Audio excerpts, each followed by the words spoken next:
Well, now the analysis of the operational situation on the Orikhiv direction of the front. The enemy is becoming more aggressive here as well. In the Orikhiv direction, the defense forces successfully stopped 4 enemy attacks. The enemy attempted to advance towards the settlements of Shcherbaki, Lobkova, and Kamyanske. They are suffering and actually surviving attacks from Russian drones. Residents of 3 villages in the Kushuhum community of the Zaporizhzhia region say that enemy hardware flies at them both day and night. The Russians are targeting energy infrastructure and hunting civilians. People are being asked to go outside as rarely as possible. But the locals still plant gardens to the sound of explosions. Journalist Kira Ovis from TSN will tell you more about everything. They suddenly fly out and buzz like mad wasps. This is exactly how a resident describes the attack of Russian drones on the village of Kushugum. Very loud, very dangerous. Very loud, very dangerous because they started reaching us in the pre-drone era. It has become dangerous to walk the streets. Elena. With The warming summer residents and inhabitants of the Kushugum community are increasingly busy in their gardens, although they admit it is dangerous. Elena recalls how one day she and her husband were almost attacked by a Russian EFPV drone. We hear it buzzing. We hear it buzzing. My husband shouts drone. I, of course, quickly ran into the house and my husband hid behind a large piece of wood. It hovered for a while and then suddenly flew back. And as far as I know, it later got tangled in some wires. But Irina only goes out into the yard with her dog. She says he is the first to hear when a drone approaches. And it starts. He starts to approach, begins to cry, and we go because we know something is going to happen. We lock ourselves in, our dog rushes out, they fly both day and night. But the main target of the Russian terrorists is the community's critical infrastructure. Recently, a swarm of enemy drones attacked an energy facility and people were left without power for almost a week. There was no room in the points of invincibility, not even an apple could fall. In the first 2 days, 50 people came in at once and set up about 70 of their gadgets. And our transformer burned out. Thank God we have a spare one. They were sitting everywhere. They not only charged their devices, but also worked. They came with laptops. Children were studying probably, right? Children were studying. Those who work remotely, for example, in the city of Zaporizhzhia. They needed it. They came here. We have internet. The energy workers were operating in extremely dangerous conditions because the Russians were conducting repeated raids. They are doing great. And real heroes today. Because they are working under drones. While they were working this week, they were bombed, roughly speaking, about 10 times.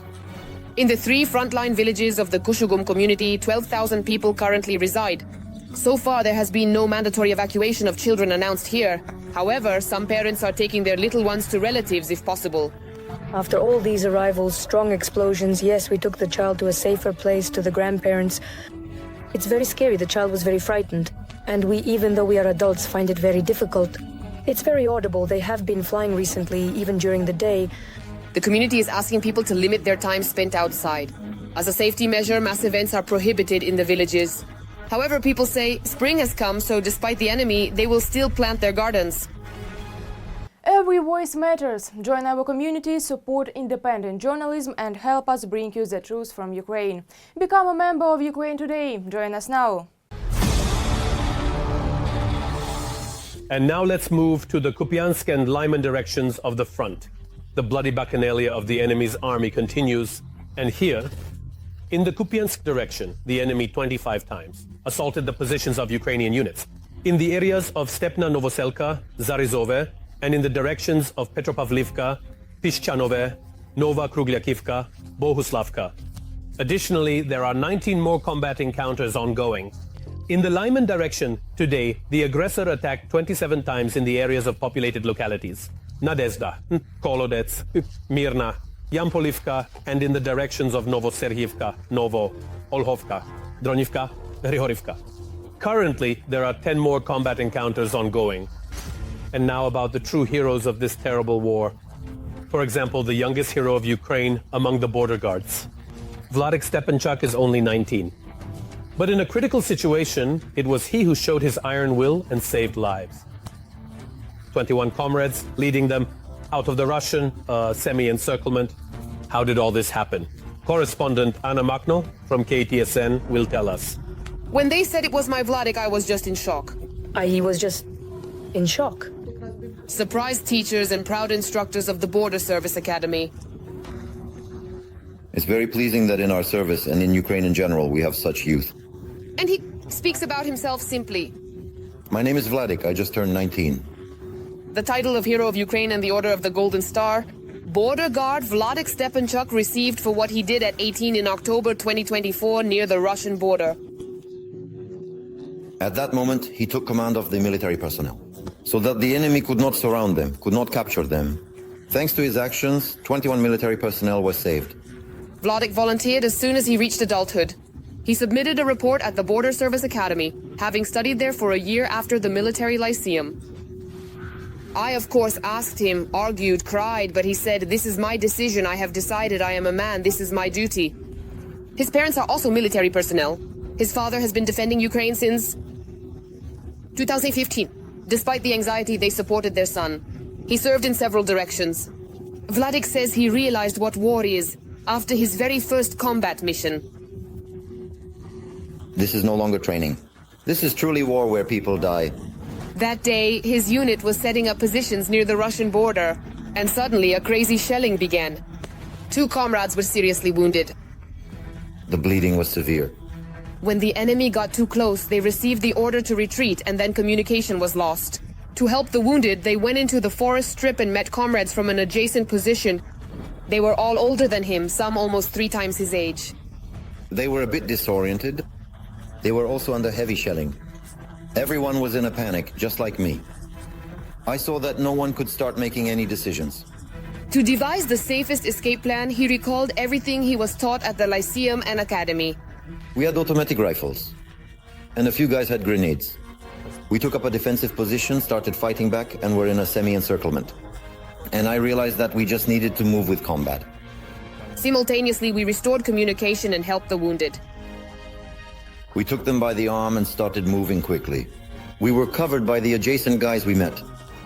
When I started to realize that they were almost shooting at us from behind, I understood that no, we needed to retreat quickly from here.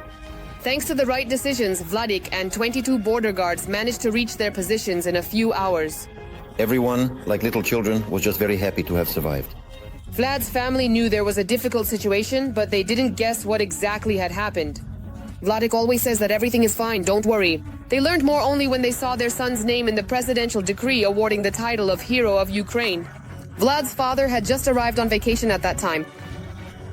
He didn't believe it. He kept rereading it.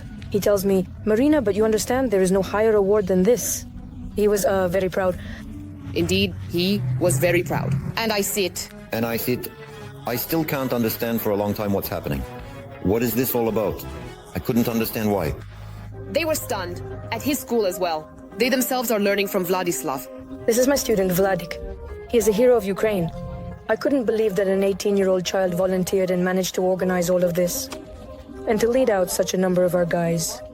And the academy. Pride. Everyone at the academy was in such a positive shock. But Vladik himself believes that it is a collective award, because if his comrades hadn't acted in unison, it could have ended in captivity and death. He notes that everyone who is now defending Ukraine is a hero. I believe that everyone should go and defend what is most precious to them. Their family, their country, their land. That's all for today, but very soon on the Front News program. New, unique materials from our journalists from the hottest spots of the war, obtained so that you know the truth. This was Vladik Timoshenko with you. Take care of yourself and your loved ones.